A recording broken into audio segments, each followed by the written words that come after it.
Isn't he Mexican? Colombian. He calls himself American. What is this? Anchor Baby. And in this corner, it's the American Anchor Baby. Daddy's home. That's an offensive term. People find that hurtful. You mean it's not politically correct? Excuse me. I'll use the word anchor baby. You know, he's an anchor baby in Canada. Tell him we still rolling with Trump, too. Anchor baby, the whole thing sounds horrific. You're just making it sound like immigrants are these horrific, greedy people. Ustedes pueden aceptar mi negocio o aceptar las consecuencias. Plata o plomo. So you would be considered white, in my opinion. You the blackest one in this room. I think so. And what happened was his mama got pregnant on the other side of the border. And then a few hours before, just before it was time for him to pop out, she jumped across the border and let him fall on American soil. So he became the anchor baby. You don't call him the anchor baby for nothing. Amazing. We like this anchor baby, right?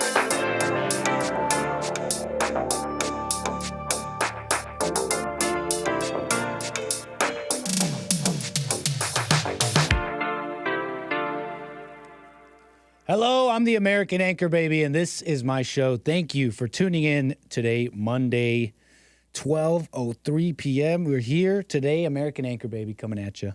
What's up, everybody? Who'd have known that when we landed in Atlanta, Georgia, on Friday, that the world would see a new conflict arise? We were just trying to have a fun time on Spirit Airlines on Friday. We didn't think the world would devolve in such a way.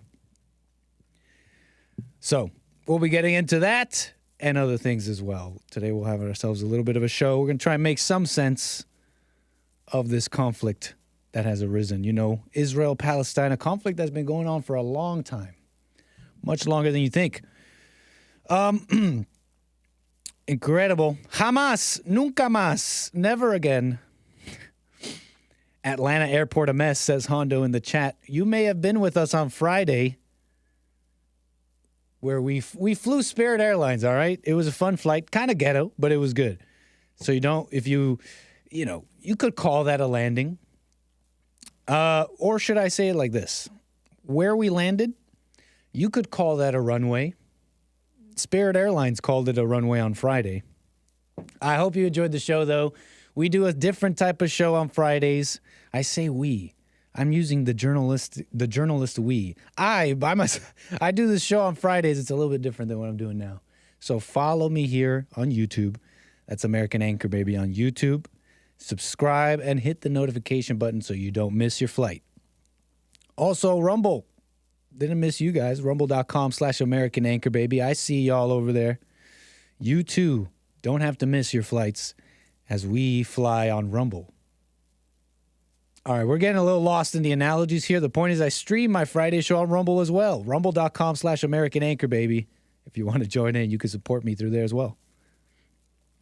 We're going to get into all that and your calls. 888-775-3773. You can call in, get it off your chest. Right? What's up, Yes Gunner, Cold Burger, Flea Market, Floppy Disk, Wanderlust, Ivana. What's up, cuz? Frederick, what's up, man? Joe Mad, Mr. Mad, all the Mads. Welcome. Hope your weekend was nice. Hope you enjoyed your weekend. Okay, we're back on Monday. Monday, October 9th, 2023. Trying to make sense of a lot of stuff that's going on. And honestly, for us to begin making sense, maybe just a little bit of sense, right? We're not going to get to the bottom of the Israel-Palestine conflict today on this show. But we may get to the bottom of human nature, which is really all we need to understand, in my opinion. But let's start. We got to go back. We got to turn the dial back a little bit here and go back to the 9th of November, 1917. It was only a few days before that. This this particular November in 1917. It was a few days, it was a week, pretty much a week before that, a letter was sent from the United Kingdom's Foreign Secretary Arthur Balfour to Lord Rothschild. Walter Rothschild, 2nd Baron Rothschild, British banker and politician, okay? It was in this letter from Foreign Secretary Arthur Balfour to Rothschild that is now known as the Balfour Declaration. Balfour, the Balfour Declaration. It was a declaration from the British government during the First World War announcing their support for the establishment of what at the time was called a national home for the Jewish people in Palestine, which was at the time an Ottoman region with a Jewish population, okay? 1917. It was a few days later, after sending this letter, that the British press would then publish the Balfour Declaration. You know, this declaration to support a national home for the Jewish people was heard around the world. Support for a Jewish state, for a Jewish home, really. It wasn't called a Jewish state. You got to understand the words in the Balfour Declaration, the phrase national home for the Jewish people, had no real place in international precedence at the time. This idea of a nation state for a people. So this Balfour Declaration would make this idea popular with Jewish communities worldwide, and it became a core component of what became to be known as the British Mandate for Palestine, okay? And we're gonna get into it here. Okay? Balfour, so Britain makes the declaration, the Jews should have a home, and it becomes an integral part to the founding document of Mandatory Palestine. Now, what is Mandatory Palestine? Why did that even come about? What is a mandate for Palestine, and what mandate do the British have over Palestine? And this is important. You'll realize, because it was this, and it was a couple of attitudes leading up to this, and then leading up to the Balfour Declaration, which, in certain views, really led to the emergence of Israel. And, you know, people consider, historians, whatever, people, lofty academics, consider it a principal cause of the ongoing Israeli-Palestinian conflict today. So, a little bit of history there. So what mandate? What is this mandate? What's going on here? So you got to understand the world at this time, okay? So World War I comes about. And I've talked about this a little bit. You can go to past shows to get a little taste of the world wars through Patrick Buchanan's book, Unnecessary War, which I've been doing segments and excerpts of. But we'll get that. We'll get to that. Okay. Let me set the stage. The world stage. World War I happens, okay? I'll give you some details on that in a moment, but World War I hits. And afterwards, the custodians of the world had to decide on a way to continue, okay? Because like I explained to you, this Balfour Declaration was proposing a home for the Jews in Palestine. And at the time was controlled by the Ottoman Empire. Empires of the world, different ruling families who grew and time passed, and they came to rule large areas of Europe and the world. I mean, this is the way of the world. It's been like that for a long time, since the beginning. And different families and peoples have come and gone. The Ottomans were one of them. So World War I ends. Woodrow Wilson, United States, comes down and promises sovereignty of all nations. He promises it. So you got to understand the world stage at the moment. The world is has just had the biggest conflict it's ever had, ever. And they're under this spell. This is a talked about thing. The world, many people of the world were under a spell that there will never be such a conflict ever again. Never will this happen. Hamas, never again. Hamas is Spanish for never again. That's what they said, Woodrow Wilson. This was a war for democracy. Really, a war for democracy. You might cringe at that because you hear that today, but that's how they saw it. So World War I, Woodrow Wilson promises sovereignty of all nations, says they all have a right to self-governance. Everyone. I explained to you the other day, that phrase is so interesting because Woodrow Wilson would soon regret that. He would go on the world stage and say to all the nations in the world, you too deserve your own nation. And soon after, all these peoples and nations were coming to the Allies saying, hey, you're so right. Give us our sovereignty. Give us our nation. Woodrow Wilson would soon regret his words and later would say, when I said that about the whole sovereignty of nations thing, I said that without knowing there were all these nations which keep coming to us. So he was just playing. Anyways, the point is, world was under a spell. No, never again will there be a war. Woodrow Wilson comes with his 14 points of a new world order of peace. And to ratify such a new world order amongst the nations, the League of Nations was created. The League of Nations, the first worldwide intergovernmental organization with the principal mission to maintain world peace. Never again. Hamas. And so what happened? The new custodians of the world, they had to come down and look upon the bomb-pocketed earth, the rubble. They sat atop their rubble pile, and they looked around and they said, well, what are we going to do with all these people? The question arose, what are we going to do with these people? And so came forth the League of Nations mandate system.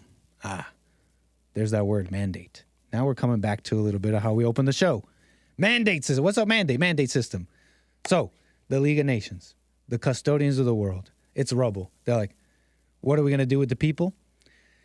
They decided, okay, from the losers, we will take the land and the people, we'll divvy it up amongst the allies. But there will be two governing principles under this mandate system. The two governing principles that formed this system was non-annexation of the territory and its administration as a sacred trust of civilization to develop the territory for the benefit of its native people. In fact, Woodrow Wilson, in his famous speech, in Paris or whatever, after the war, would promise the world that we're not going to, I'm paraphrasing now, but he promised the world that we're not going to just divvy up the world between lines of economic reasons because this person or that person believes they need this or that. We're going to divide it amongst the needs and wants of the people. It was going to be just, and it was going to be about the people. Obviously, we can look back. We have a retrospect that was very quickly broken, very quickly. In fact, the Allies would mandate a blockade of the Germans, which would end with many starvations, people dying. You got to imagine, right? The custodians of the world, World War I, it ends, and they tell them at the barrel of a gun, hey, Germans or and all the people allied with Germany, stand down. If you stand down now, we won't kill you. We'll just end it. We'll feed your sick and your hungry, your civilians, and we'll end it. History will remember, of course, the blockade, where the Allies blockaded food and essential basic needs, which led to a famine, which led to allied generals and stuff trying to tell their governments, hey, we got to fix this. These people are dying. You can go back and look that up yourself. Mandate system. The League of Nations starts carving up the world and divvying it up. one of such mandates was the Mandate for Palestine. Mandate for Palestine, where Britain was given its own custodianship over the territories of Palestine and Transjordan and stuff, that whole region. And it was in this Mandate for Palestine that the Balfour Declaration was put. The Balfour Declaration was just words, right? Until it was put in the Mandate for Palestine. So it became law. It became law. And Britain was required to put into effect the Balfour Declaration's national home for the Jewish people, alongside the Arabs, the Palestinian Arabs. And from what I could tell, they were the vast majority of the local population, the Arabs, but we're going to get into the conflict here in a moment. It's been disputed for a long time. Anyways, years pass. British now owns the British are now in charge of that region, the Mandate for Palestine. Okay? 1920 basically. And and they would basically control the region for almost 30 years. And in those 30 years, they would see uprisings, nationalist uprisings, fights between the Jews, fights between the Arabs, terrorist attacks against the British, against the Arabs, against the Jews, between each other, blah, blah, blah. 30 years. It's funny, too, because this would all culminate years later, decades later. The British government, they had the Mandate for Palestine. They're like, Balfour Declaration, let's fix it up. Let's put up a local government. They tried putting up local governments. There was uprisings. They tried setting up local governments for the Arabs. The Arabs were like, we're not going to work with you if you don't get rid of these Jews, from what I hear. It was a mess. The point is what I'm trying to make here is that the British came in, they tried to set up local governments, and it was a mess. Years later, the British government, actually in 1939, would acknowledge that they made a mistake, that they should have taken into account and recognized. In 2017, my bad. Then 2017, the British government would acknowledge that way back then in 1939, that they should have taken into account the Arabs' claims for whatever, for their political rights. Years later, right, 2017, they're like, maybe we should have listened to both of them. Anyways, I wasn't there. It was so long ago. I'm just trying to inform you a little bit because many of us, like myself, don't really know what's going on. And maybe you can make a little bit more sense of this once we go through some of this homework. Just a little bit, okay? Just a little more. Y'all are following? Let's keep going. Mandate. Okay. Balfour Declaration, you're following. British government. It's a mess. They fighting. Okay. The British realize, hey, we should have listened to both. Okay. And conflicts, the thing is about the conflicts between the Arabs and the Jews in the area. It started even before 1917. Okay. While the Ottomans were there, Jews began immigration to the area, known as Aliyah, or ascent. And through different nationalist conflicts, they called the Jews in the area Yeshuv, meaning settlers, like they were othered. And so it's this person's story and that person's story, and it's fights. So they have conflicts arising all the way from Ottoman rule, but you can go even further back. You can even go further back. And what I'm describing here is the Israeli Declaration of Independence. So you have Ottoman rule, the British Mandate for Palestine, and all throughout there's conflict between the Arab and Jews. And then the British Mandate for Palestine has to end. We get to the point where we'll get to that. World War II still has to happen. So there was a lot of talk about, there's a lot of tit for tat talk about situations in this era. For example, British Mandate for Palestine was ruled by the British, right? In part, with the agenda of building them up and having them run themselves. Okay. And there was all sorts of conflicts.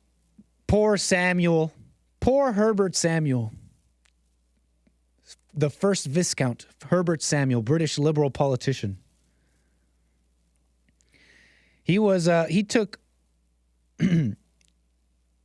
instrumental in the whole Israel thing, okay? And he was sent over there during this mandated British Palestine to basically, put some order there, okay? Mandatory Palestine. The entity known as Mandatory Palestine would be created in 1919 and continue and have all those conflicts that I talked about. The region was given the name due to the mandate's territory, Palestine, in accordance with local Palestinian, Arab, and Ottoman users. So it's a name that it's had. And this poor Herbert Samuel, he tried to establish government in Palestine as required by the mandate. But the Arabs refused to cooperate. The mandate gave the British, basically, it gave them the right to divvy out monopolies of industries. Okay, so you guys get to handle electricity. Okay, that was just the rules. Them's the rules.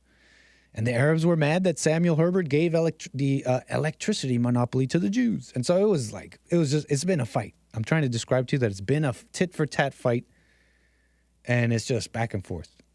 And you try and unravel it, and you're just going to get caught up in mess. So anyways, trying to describe to you the long conflict, which goes back even beyond the 1800s, 1808, blah, blah. We're going back to biblical times, y'all. I mean, you might want to read the Bible for that one, so, for the conflict there. So anyways, World War II happens. And we're going to gloss over that one. We're just going to gloss over that one a little bit. You might want to look into the Havara Agreement. The Havara Agreement. This is an interesting one. It fits what we're talking about here. This is a Wikipedia article on the agreement between Nazi Germany and German Jews signed in 1933. The agreement was finalized with talks in the Zionist Federation of Germany and the Anglo-Palestine Bank. The agreement enabled Jews to fleeing under the new Nazi regime to transfer their wealth and their assets to British Mandatory Palestine, to immigrate over there. So that was a whole thing. So World War II happens. World War II goes down, and League of Nations is no more. Now it's the United Nations, and they're like, oh yeah, we got to figure out this Palestine stuff. And they come up with a solution. They say, well, maybe the Arabs and the Jews should have their own state.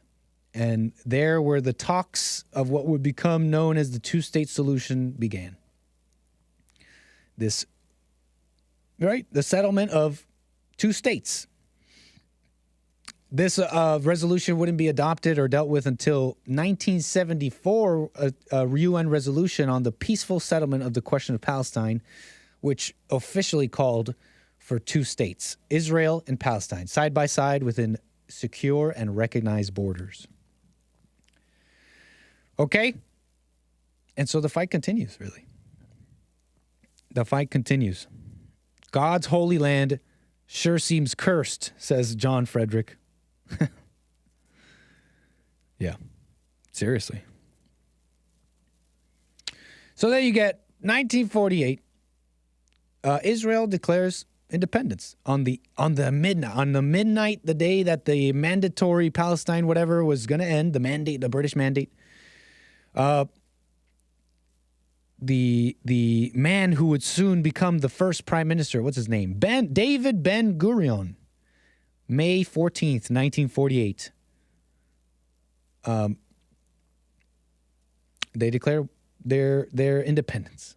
The establishment of a Jewish state in Eretz Israel, to be known as the State of Israel. �𝒐𝒄𝒊𝒂𝒍𝒔.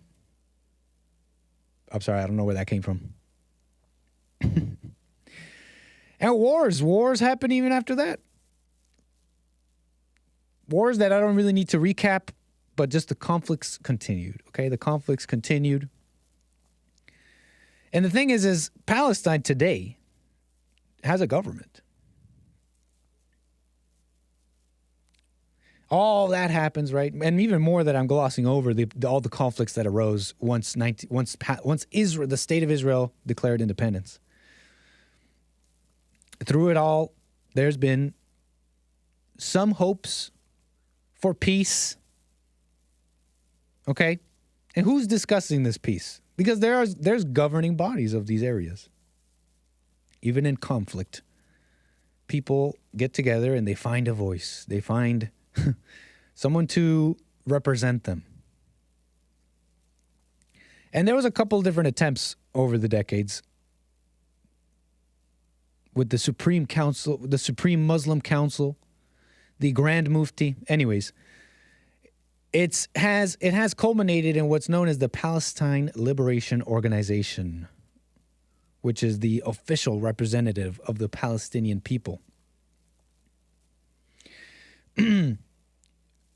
And it's this same organization that basically, if I could be brief and gloss over a whole bunch, well, basically, elected, I guess? They elected Hamas. 2006 Palestinian legislative election. Hamas, a Sunni Islamic fundamentalist, militant, nationalist organization in Palestine, according to Wikipedia. It is widely considered the dominant political force within Palestinian politics. They won the 2006 Palestinian legislative election, campaigning in its manifesto on using armed resistance to end the occupation. The occupation of what? Okay, I'll tell you that in a second. But yeah, they have a government, and Hamas are the winners of the Palestinian Legislative Council, the legislature of the Palestinian National Authority, which legally, right, is the government over there. So hopefully this helps a little bit in making a little bit of sense of what's going on. And you may have heard Big Bump on the Hake Report today. Awesome episode today. And about the conflict between Hamas and Fatah. Which is another political party, a social democratic political party in the Palestinian National Authority, right? Like parties you could vote for, basically, is how I understand it. If you heard today's Hake Report episode, Big Bump describes how at one time Israel actually supported Fatah. They supported Hamas against Fatah, but then they switched. And you could check out the Hake Report episode today. Great episode. But that's just to describe the interesting relationship between Israel's government and Hamas, and the parallel between CIA and ISIS, that kind of stuff. Interesting comment there with Big Bump. But why was I telling you this? Oh yeah, just kind of describing the government over there.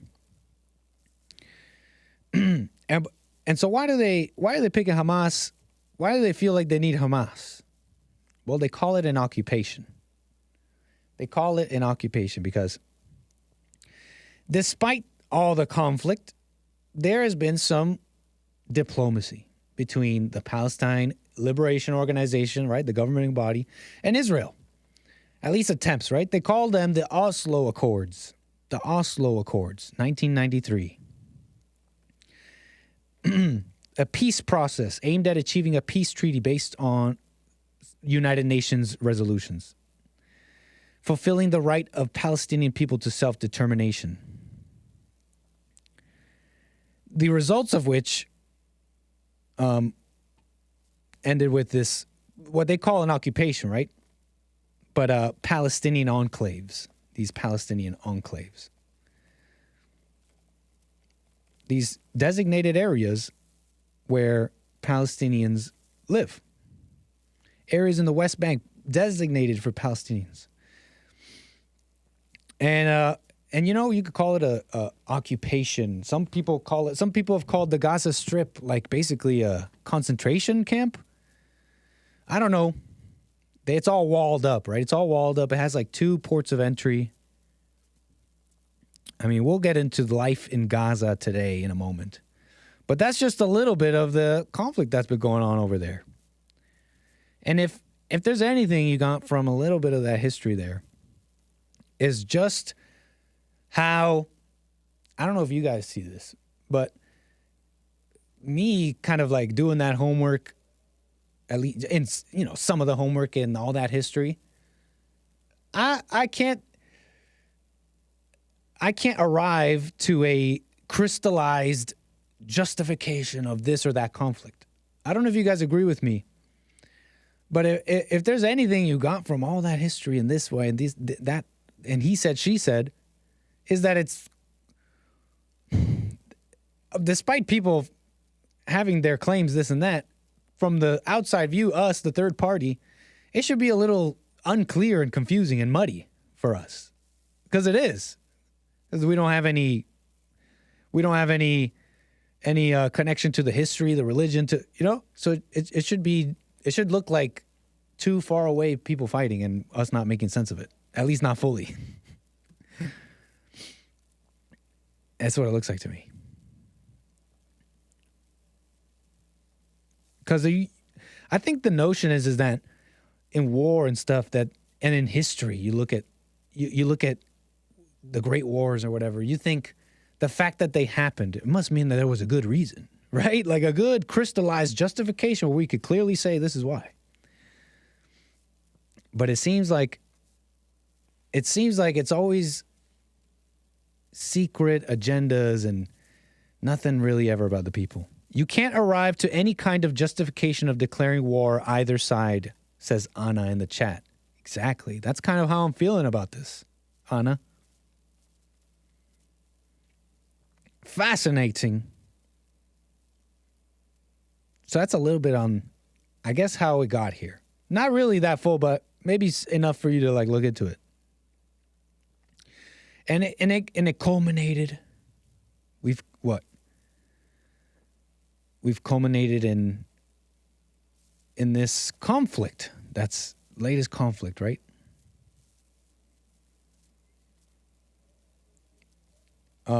Israel and Palestine. There was this awesome Wall Street Journal video on how the attacks unfolded. Palestine. So, which in my opinion, I thought was measured and just kind of like just reporting on news. So I'm actually going to play it for you. I think we played this on the Jesse Lee Peterson show. We're going to do this because I gave you a little bit of the history. This is what happened over the weekend. And then we're going to get into some more nitty-gritty details here. And your calls, if you want to call in, 888-775-3773. We've arrived now to, I guess, this weekend, how the Hamas attack on Israel unfolded. Wall Street Journal. And we're going to play this half volume and then turn it up if I have to. Palestinian militants from the armed group Hamas launched a surprise coordinated attack on Israel by land, sea, and air on Saturday morning.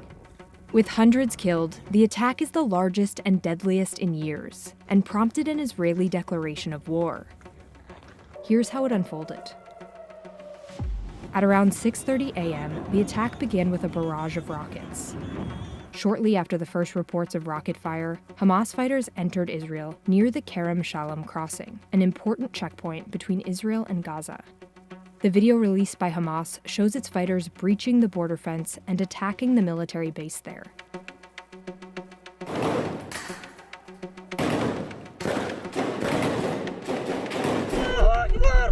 Around the same time, Hamas fighters also raided and captured Israel's Erez border crossing station.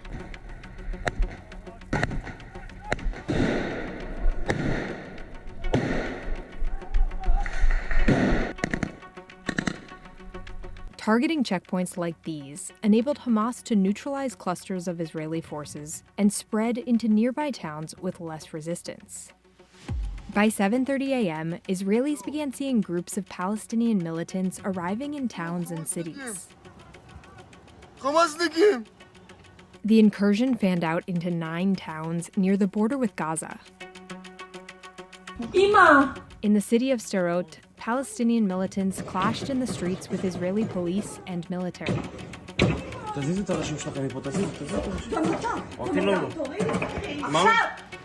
By late morning, Palestinian militants began destroying sections of the border barrier.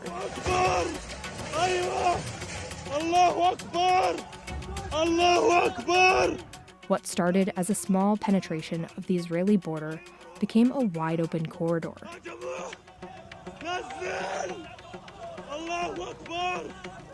Soon, Palestinian militants began taking hostages in towns near the border with Gaza.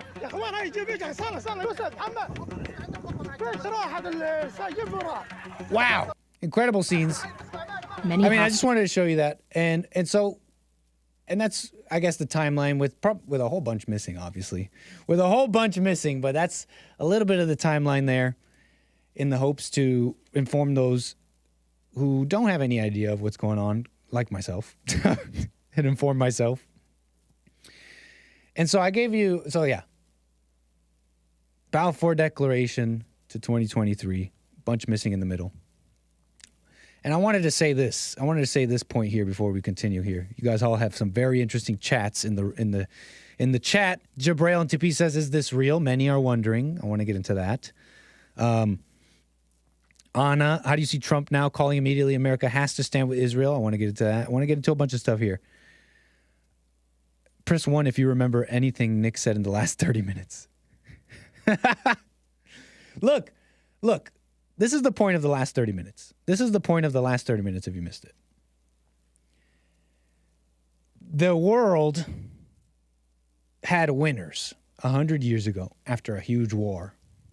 And these winners, these European people, winners, custodians of the world, whatever, they saw fit to carve up the world in a certain way. And you may have your disagreements or whatever, but that's how they saw fit. They carved up the world, divvied it up, and did it the way they did it 100 years ago. Now those people are dead. 100 years ago, you may still to this day disagree with the divvying it up and the carving it up and blah, blah, blah, blah, blah. That doesn't change the fact that 100 years ago, these people did it and now they're dead. And here we are today, continuing blood feuds, caring about blood feuds that are on another part of the world and ready, salivating almost for a global conflict where you got to destroy these brown people or you got to destroy these Jews, taking sides. That's the whole point of the last 30 minutes. Because you just don't know. Come on, bro. I don't want to go back to school. So true. But listen, you see what I'm saying here? Like, they divvied up the world, and that's how they decided to do it. They call it the Balfour Declaration. They call it this and that. And we're fighting about that. What difference at this point does it make? Says Russian bot. This is what sucks about being old. You have to hear about all this stuff you already know, but younger people think they have just hit on. Understandably. Thank you for understanding, Emperor of Cats. Because I'm getting up to your power level, Emperor of Cats. Thank you. So thank you for the understandably, because I know you do understand what I'm doing here. So anyways, where am I? What am I doing now? I wanted to respond to the chat, I think. But yeah, that was the point of the last 30 minutes. They divvied it up. That was back then ago. And that's how they decided to do it. Anyways. So what's next? Some people are saying they don't believe these images we're seeing. Suspicions have arose. There's speculation. For example, about Israel and their knowledge of the attack. Had no clue, blah, blah, blah. On the 50th anniversary of the Yom Kippur War, blah, blah, blah. I heard commentary that some Ayatollah of some place promised, like not even that long ago, to end Israel or something like that. So it's like, okay, Israel, what are you doing? Okay, Likud government, whatever. the government in power. What are you doing? And there's speculation that they might have known, blah, blah, blah. I don't know. It's just speculation. I've heard the speculation, and it makes sense to me, to be honest.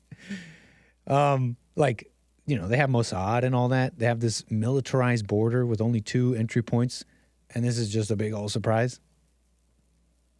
But I don't know. I don't even know. Does anyone know what the Likud government even wants? Do they want a one-state solution? Or is that just propaganda?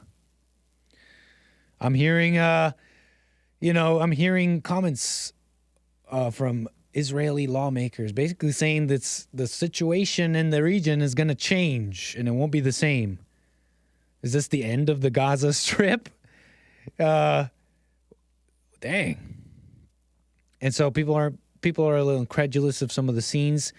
There are notions of public attitudes being co-opted and trying to be swayed this way or that way for this or that interest. Show you this or that image to get you to take a side with this or that side of the conflict. It seems to be a general kind of vibe on some of us who are paying attention. And I think that's just a general rule of thumb, okay? To get you to go along with something you wouldn't have gone along with a week ago because you're in the middle of a conflict. And they want us taking these sides, okay? They want us taking these sides. I woke up on the weekend. I forget when. Was it Sunday? Was it Saturday? I'm scrolling down x.com. And I'm seeing like a blown up head, entrails, a room of slaughtered family on the, like, that's what I woke up to. I'm just like, hello, can we get a little censorship here? You guys censor everything. You guys aren't going to censor disemboweled families. I just woke up. I'm over here on this side of the world, waking up to the, you know what I mean? I didn't look this up. I'm just scrolling down x.com. I didn't look this up. Why am I being shown a blown up head in it uncensored with, and I come to learn, I just described to you almost 100 years of of mandate Palestine to Israel, blah, blah, blah. And I glossed over a whole bunch, but what I glossed over was a whole bunch of terrorist attacks from both sides. Terrorist attacks, women and children, we're talking. And so I'm not going to get all into it because I saw some violent image on x.com. And I don't think any of you should either. Because like I described to you, it's a conflict that's been going on for a long time. It has religious implications. It has these things that have nothing to do with us, in my opinion. So where was I? Atrocities. They call them atrocities, but really on both sides, in my opinion. It's from what I can see, right? From what I can see, it seems like it's atrocities on both sides. And honestly, I feel the same way about Israel-Palestine that I feel about Ukraine-Russia. Okay? I can't go along with all this sudden pro this side or that side, like suddenly people coming out like, I just can't go along with it because I hear like similar language being used. Okay? And I'm being very vague, but I'm not describing myself very well. What I mean is Hamas, for example, they use language just like Black Lives Matter. They talk about the oppressed. Okay, they use the same language, but groups in Israel do the same thing. Like I see this language being used. And for me, as a layman, I see kind of like the spirit. And I don't want to get involved. You heard Big Bump and all this funding of Hamas and getting involved with stuff that we have no clue about.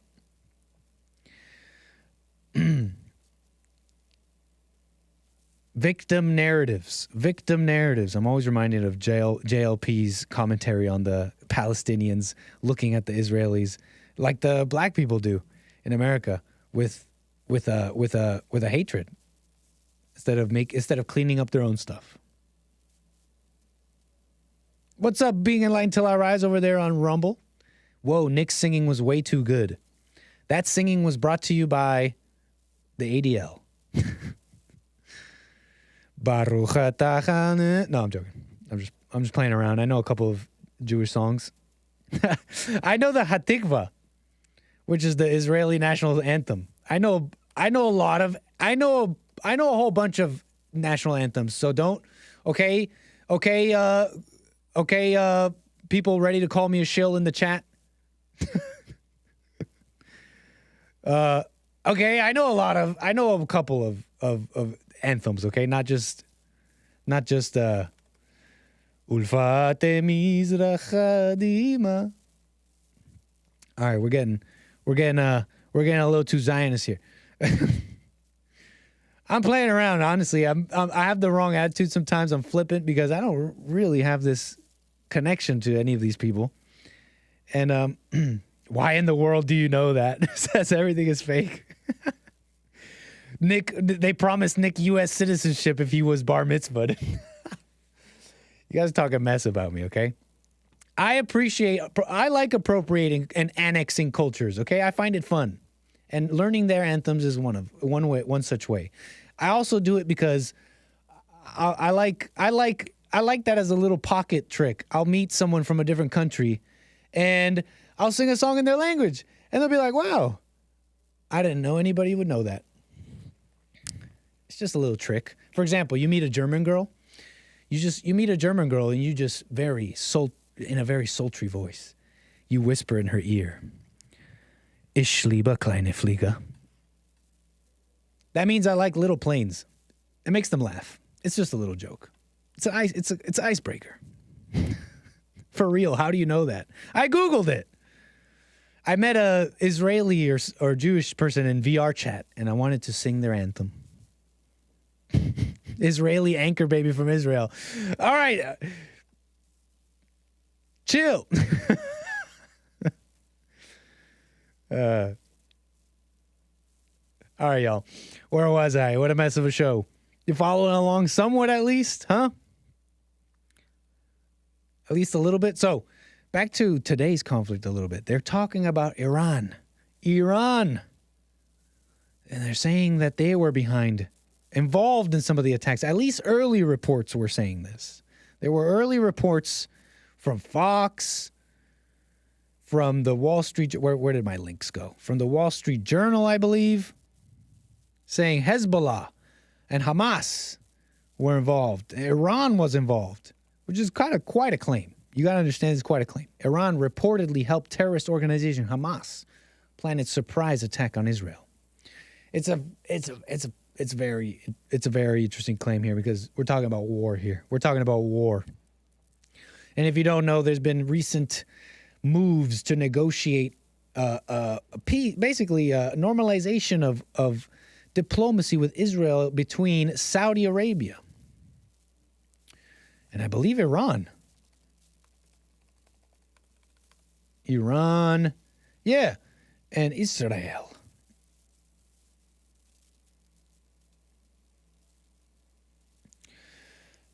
The point is, Iran has friends, okay? Iran has friends. They got BRICS. They're not alone in the global stage. So it's a serious claim that Iran is behind this. Now, since then, there's been other reports. I'm seeing no evidence yet of Iran linked to Hamas attacks, says Israeli military. No evidence, says the U.S. Secretary, Anthony Blinken, whatever. Someone from the U.S. said no evidence from Iran. Just wanted to give you the report on that, since that has been a little bit of a rumor kind of going around. And it's like,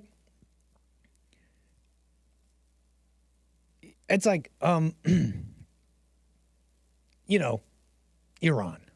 They talk about, I've heard this before, Islamofascism, Sharia law, Islamism, whatever. Look, I'm a Christian, right? I'm not with Islamists. I'm not with anything that's not Christian. But I'm with Trump. I'm with Trump on this one. Our greatest enemy is within. And there's been from what I can tell, an effort in the U.S. government for an Arab conflict, U.S.-Arab conflict. over the years. You know this. 9/11, Iran, weapons of mass destruction, lies about weapons of mass destruction, and all of that has happened. So, again, I feel the same way, like about the Ukraine conflict. Blood feuds that have nothing to do with us. Europeans that carved up the world 100 years ago, and people still mad today. Let them be mad. Jesse said every war is about money and power. He said that on Sunday. Church. Rebuildingtheman.com/church if you want to podcast that episode. Very interesting comment. But so true. You'd have to be simple. You have to be a very simple person. Black and slow. They call him black and slow. To understand such a simple truth like that. And then you'd have to be like a stuffy academic and go through all the history and all the history books and all the historians and read it all to eventually arrive to what Jesse said on Sunday, very simply. Every war is about money and power.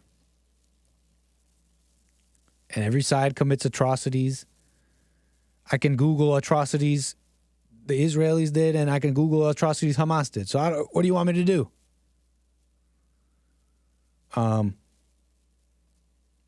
What do you want me to do here? Where was I? I'm having fun with the show, so it might be a little messy. Hope you're following what you have heard. Iran. Amazing. Videos began. They were shared, right? A bunch of videos started going around, and it's like the fog of war, like we're used to with the Ukraine conflict. Videos start coming out, people start making their commentary, and it's a mess. And it's the fog of war, really. It's the fog of war. This video started getting posted of what was being claimed as Hamas going from house to house, butchering people inside, including women and children. And then this turned out to be fake. It turns out that the people in this video are wearing uniforms that match the Israeli armed forces, according to this community notes on X.com. So it's a mess. The fog of war. Based on the uniforms, that's clearly a video of Israeli law enforcement. The Hamas pro-Palestinian people on Twitter are saying that the Israelis are committing war crimes or whatever against the Palestinians. And it's actually the Palestinians who are treating their Israeli civilian hostages very nicely. Again, if you're confused, you should be. This is not something to make sense out of and then pick a side. Not in this way, at least, from what I can tell. From what I can tell, this is not that. This does not call for that. You're just going to fall into the devil's confusion. You're just going to end up taking a side in a conflict the devil has spurned. The devil's confusion. The only way to stop the devil's confusion, turn away. Oh, he said that. Nope. Drop it all. But I can't drop it because he said that. Nope. Drop it. But I can't drop it because he killed this person and he hurt me in this way. Nope. Drop it. I know, it sounds crazy, right? Sounds like an impossible thing. Sounds like an impossible task to ask a people and all this. And yet,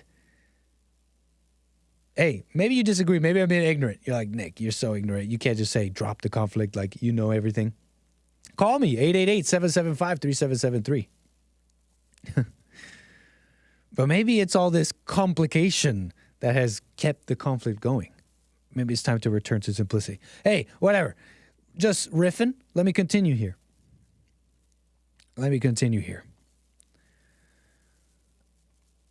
Because there's been claims in this region.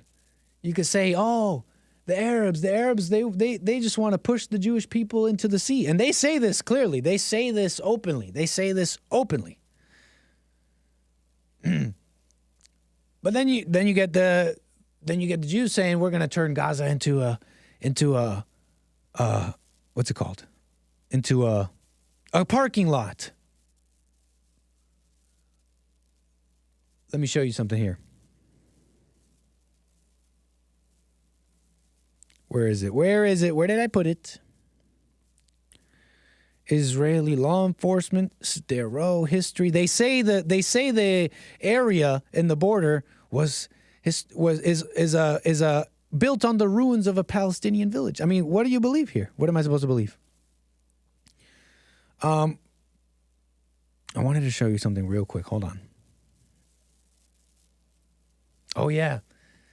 They say, oh, these Muslims, they're evil, blah, blah, blah. Then there's videos. Wasn't there about all these videos of Jews spitting on Christians in Israel? And all that kind of stuff. Remember that? I mean, we can't confirm any of this. But my point is why take a side? Right? And anyways, and then there was this video. Let me show you this. Where was it? It was American politicians, American preachers even, making some interesting claims here. Let me show you something here. Christian. Now, I don't know who this guy is. They're calling him a hate preacher. And I'm already going to think,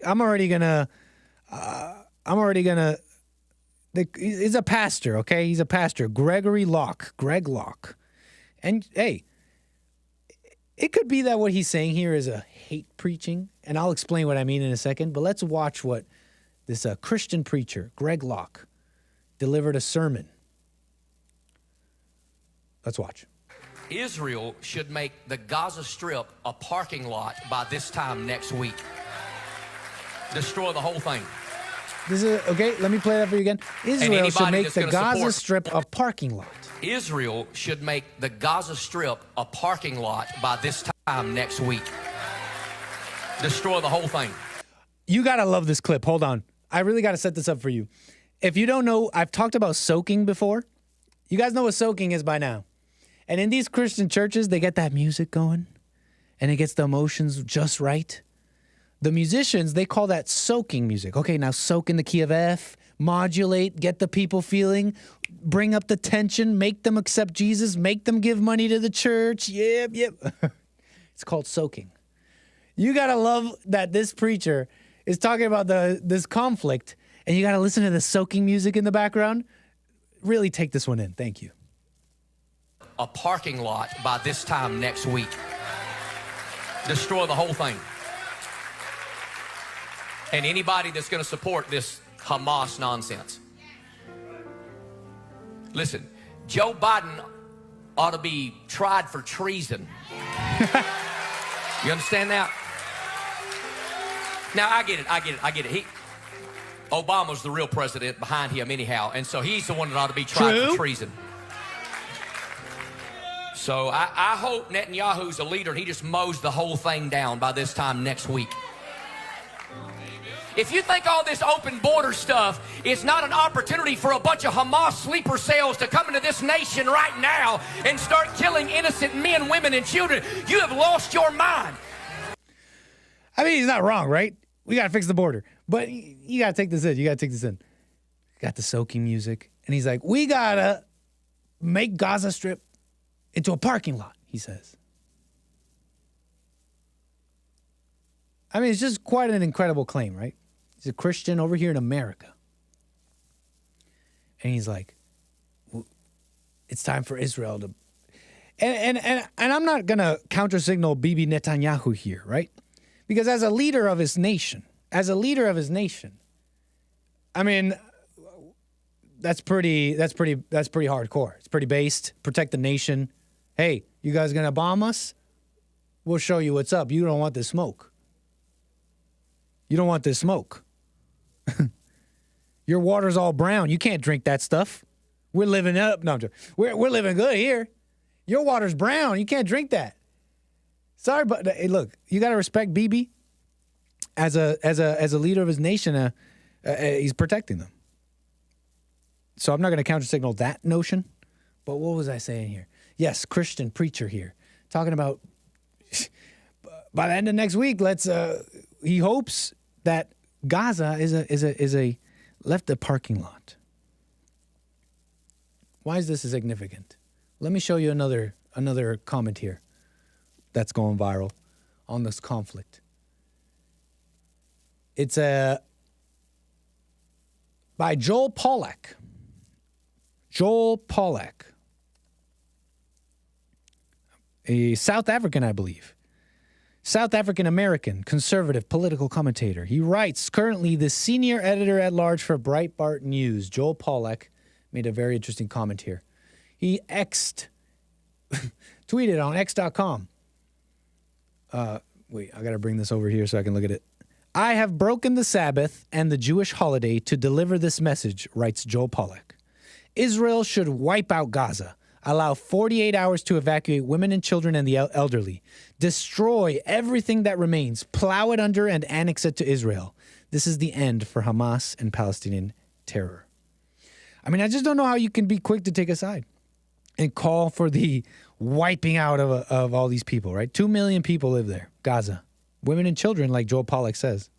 If you are so tough that you want to wipe out these people, you should wipe out the women and children. I'm with Jesse. Jesse was saying on Sunday, Jesse wasn't saying to wipe out women and children. Let me just be more accurate here. But he was also wondering, if you're gonna be out here calling for the women and children to be saved, like where did that come from? Where did that even come from? That whole notion, women and children first. By the way, side note, it came from like a chivalrous attitude of like a, I believe it was like a Irish poet who said it first. They call it the Birkenhead drill. The Birkenhead drill, I believe, is what they call it. Women and children first. Women and children first. Known as to a lesser extent a Birkenhead drill. It's like a chivalrous code of conduct to help the more vulnerable, the women and children. But it's kind of been perverted nowadays. It's a wholly different statement when you're considering the wiping out, the on purpose, not an accident, on purpose wiping out of a whole area's men. It's like it brings into question a couple of concepts here, like on what goodness is, for example, and what makes a people good. If the women and children are bad, it's like if the men are so evil, you got to wipe them out and bomb them. The women and children are bad too. They're gonna make more of these men that you say are so evil. So your whole concept of evil and good is a little shallow. And then another thing is women and children first. Yeah, a little bit of a woman worship thing maybe. But anyways, the Birkenhead drill. You got to appreciate it though. It's kind of an Anglo, I see in my eyes, like this kind of Anglo chivalry attitude. And I appreciate it. But back to Joel Pollack here. I mean, I don't see that as, I see it as kind of psycho. I mean, Joel Pollack here. What? I don't know. What do you guys think? Tom Cotton. Senator Tom Cotton. Israel will need reinforcements in this war. President Biden should follow Nixon's example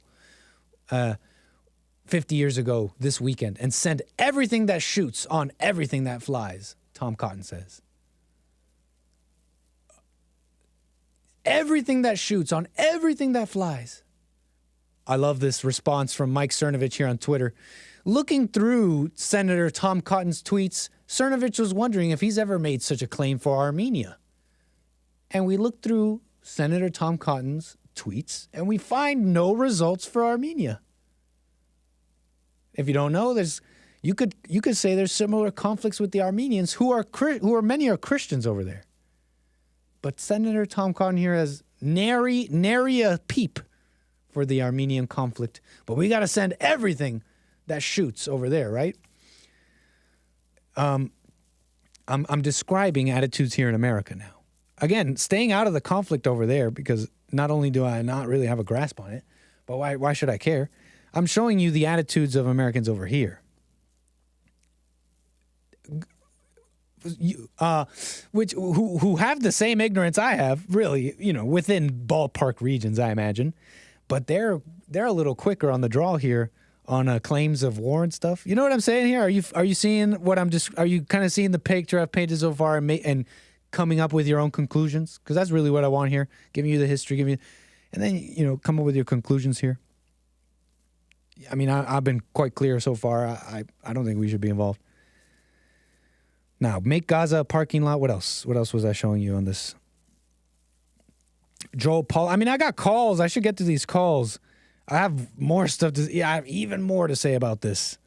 Hope you've been finding it interesting so far.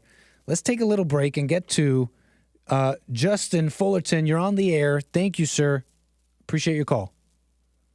Thanks for taking the call. How you doing today? All is well, sir. I mean, no, I'm doing fine. I do thank you for your call. Thank you, though. Go ahead. Yeah, I'm doing exceptionally well out here in the real OC. Thank you, sir. We're living a great life. It's just very unfortunate that people aren't responding in the way that would just fix the problem, like send the United Nations, inform them once again that land or whatever that was parsed, I think, by the British people, when they cut it all up, and they had Iran, Iraq. It was all Babylonia before. Alexander the Great came there and did all his stuff, and, history just kept going on and on until the British all of a sudden cut it up. So if the United Nations, the U.S. or the U.K. or whoever, the whole world can't just get in on there and have their troops and separate the two, I don't see how they could de-escalate it. They need to act now for peace. And I think that you tell me what's more righteous of a murder, or of a killing, someone that is out there killing the rapist or the rapist killing the woman. I believe that, in my opinion, it's 100% the person that's protecting and loving their country or their people or whatever. And as all the men were being separated and all the videotape of who did it is right in the faces of people, they could identify victims. Fathers are crying. There's definitely going to be people that are going to be crying on the other side when their sons get caught for their crimes. But if we don't, there's going to be a revealing of people that are on the side, like the show, on places like in pockets like New York, places that we've accepted them to live here under the condition that all religions are tolerated. But instead, they don't. They literally wish death upon each other. So whether it's Ishmael, Abraham had one son went one way and another son, Isaac went another way. With his family, they started different clans, and they're literally living amongst each other. And there's no right to indigenous this or that, or native this and that land. It's who wins the wars, and that's why the British were in charge, and they cut it up. They're not fighting the British right now; they're fighting amongst each other. So. What do you think? Right, a fight that's been going on before the British. But the British, that's how they divvied it up. So I'm following what you say, man, making a lot of sense. Can I ask you, is it clear to you, Justin, because you described the attacker and the defender? I'm summarizing what you're saying.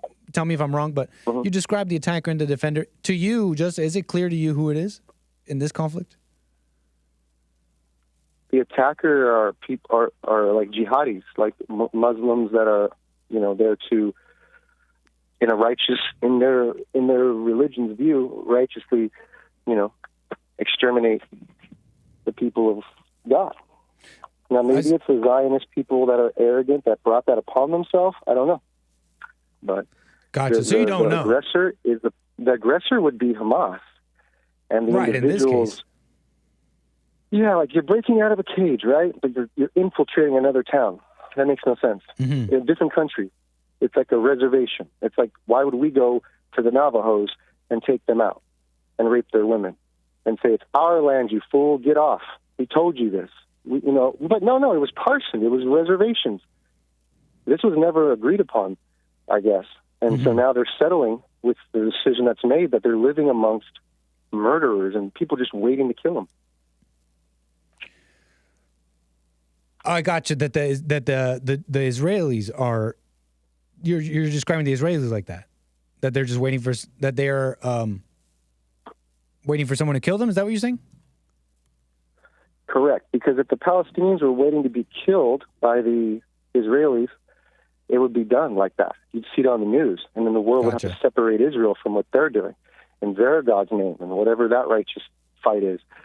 But instead, there's a difference that's saying the people that were there prior, even if you reverse it and say they have a reservation of land to live upon, but you can't enter they can't come to the Navajos and the Apaches and the Cherokees can't come over here and just say to the people in Orange County, Los Angeles, San Diego, we're going to rape and pillage and scalp you guys. Right.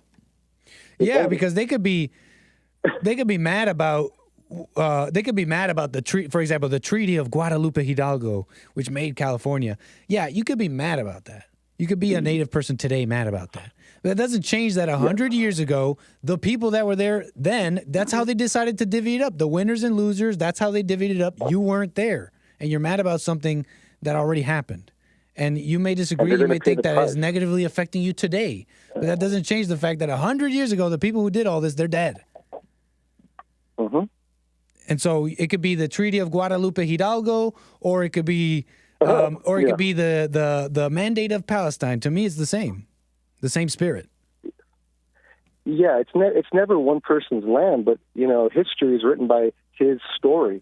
So you got to get a full understanding of many histories to be able to see there was a valiant fight and they lost. There was a bitter struggle, but to brood over it over the centuries.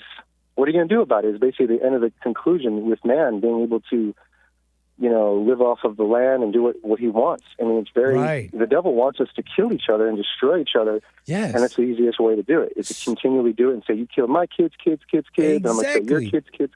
To your question, so what do? There's only two options. You either continue the devil's confusion, you continue the grievances of your forefathers, you continue the blood feud, and you create new ones in memory and in name of those feuds, or you turn around and ignore. And I know it's crazy to say that sitting here in this chair in America, but it seems to me from my own journey of discovering, my own doing battle with the ego inside myself, you got to imagine that it's the same for the world. And so those are the only two options I have in my personal life. I only have two options: either believe the thought and continue the devil's confusion and continue the conflicts that were here before I was around, or ignore it and turn around. That's the only things I can do within myself, my individual self. You have to, maybe it's too simplistic, but to expand that to the world, I don't think it's too far. They too only have two options: to continue the devil's confusion or turn around. Yeah, because eye for an eye and a tooth for a tooth. The Jews know this will leave you toothless and blind. And Jesus is the only one amongst them all that said to turn the other cheek. And he definitely turned the tables when he needed to, but he definitely was the meek lamb that made the sacrifices. But I don't see anybody making sacrifices when you get old grandmas taking pictures saying peace while they go one for Allah Akbar. It's a corruption of those people, That's a good point, man. I too don't see the sacrifices on either side. You'll see people saying free Palestine or pro-Israel, and I don't see them going to the front lines and fighting the war. You know what I mean? I'm not saying you can't have an opinion, but when you're so incensed and so into it, and like, no, these Israeli people are fascists and they need to be eradicated. Well, then go there and do it. You a big tough talk, then go like these guys who went in and fought for Ukraine, right? You can go do that. Go to Palestine and fight for them then, if you feel so incensed about it. Yeah, exactly. Don't cause more strife in places like America that try to be the example of living amongst each other in peace. Yeah. So like an experiment that either we're going to be making a good example for the world of an experiment that could possibly end soon, or we're going to fail with our unrighteousness and following along. So we got to be a great example and not just be thinking like we got to send troops anywhere. We should send all troops home, allow them to fight their wars, and the United Nations and a coalition maybe should come together, and tell them. Bro, they tried that twice, man. They tried that twice already. Well. They tried that already, man. They were like, all right, we could fix the Israel conflict. No, okay. The United Nations was like, okay, we could do it. Okay, we'll do it again in 30 years. And then even then that didn't work. Well, then you have to ask yourself, how do you kill evil? Can you kill evil enough? That's why some police sometimes are like asked, like, why do you shoot 60 times or something? Isn't it excessive? And they're like, you can't kill evil enough. And I think, but that's the wrong question for the. That's not. I'm not saying that's not a question you can't have in general, but that's the wrong question for the Israel-Palestine conflict. How do you stop evil and how do you deal with evil? Well, you don't. And so okay, yeah. And so in that understanding, we should reframe it. Not for people over there. Obviously, people over there. I'm not an Israeli, right? If someone was invading me, I might have a different view. But for us over here, the framing shouldn't be Israel versus Palestine. It should be, should we be involved? And is it our business? It's not our business. Yeah, our business is to just be a good example and just showing how they don't have to war and fight amongst each other, and that won't be tolerated. Would be what the response would be. So if we have terrorists in our country that are going to be doing the same thing next, well, we need to guard the borders first off, but also, you know, if there's cells that are popping up around the country, you know, you got to be diligent. But that's the whole thing on 9/11 and spying was supposed to be spy on the terrorists. So if they're going to do something, they need to catch some people now and prove that their spying apparatus actually is doing something and capture some bad people. Nice. Right on, Justin. All right, well, thank you. Did I miss what you were saying earlier? I don't want to mishear you here. Were you saying that there was to you, it's a clear good guy and a bad guy in this? Yeah. The aggressor, the one that would be walking in a store and just pulling out a grandma and pulling out a lady, separating a man, and then killing him. That they look like they're the Palestinian jihadis, and if they're CIA like ISIS, they're bad too. They're all bad. Yeah, whoever's doing it. I understand that, Justin. Well, thank you for your call. I think we could definitely agree on that. That's pure barbarism. I don't care what side you're on. Thank you for that, Justin. Last thing you want to say before we move the wheels? And Trump should come back and eradicate him like he did ISIS. Oh, eradicate what? ISIS. The same way Al Qaeda and ISIS got eradicated. They need to be dismantled from like Iraq. So they did that. Did they do that? I don't know. I don't know too much about that. I'm a little ignorant. He kept a lot of peace, so they need to get rid of that group Hamas ASAP. That group can't coexist. I don't know, man. Trump might actually he might actually take a side on this conflict, but I don't really know. I don't want conflict, but I hear you, Justin. Appreciate your call. Thank you. Is it true? Someone in my chat said Trump is saying, what, Israel? Israel attack, that we should support it? Anna was saying something interesting. Anna. I have super chats. Thank you for your super chat. Thank you. And I will get to calls here. Hold on. 888-775-3773. Wanderlust City with the super chat says, good show. Mick must be salivating over this war. What's MIC? Mick? MIC. What is that? You put that in all capitals, Wanderlust City. What is MIC? Thank you for your super chat, though, Wanderlust City. Much appreciated. And thank you for the super chat. Thank you for the support over there on Rumble. Being light until I rise. It's the same play as the Democrats with the blacks. Yo, interesting stuff. I'm seeing so much of the same spirit in Hamas and Black Lives Matter and that kind of stuff. Very interesting.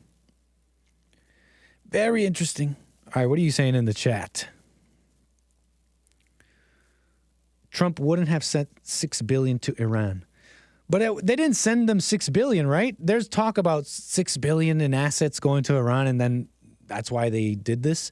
But first of all, the connection between Hamas and Iran in this recent attack is unclear. We have U.S. and Israeli intelligence denying that so far. And two, the $6 billion in assets was actually just a releasing of sanctions. Mossad Intelligence Community, MIC. That could be it. Thank you, Hake, bringing some clarity to the previous super chat.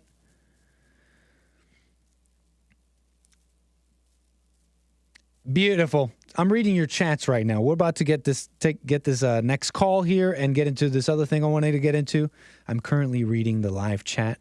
And if you want to support the show, sometimes you can't support monetarily.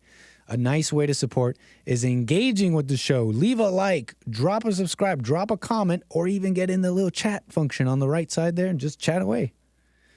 But don't get too distracted, or maybe you want to get distracted, whatever. We need more white babies. Right on, Frederick.